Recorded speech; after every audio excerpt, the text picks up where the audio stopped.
నీ భారము యెహోవా మీద మోపుము సోదరా, నీ భారము యెహోవా మీద మోపుము సోదరి.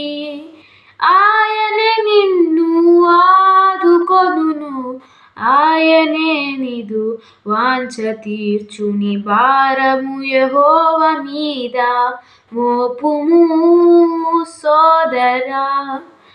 ఆపత్కాలములో స్నేహితుడు, వ్యాధి బాధలో పరమ వైద్యుడు. ఆపత్కాలములో స్నేహితుడు, వ్యాధి బాధలో పరమ వైద్యుడు. జడియక బెదరక, జడియక బెదరక ప్రభుని సేవించుమా. నీ భారము యెహోవా మీద మోపుము సోదరా.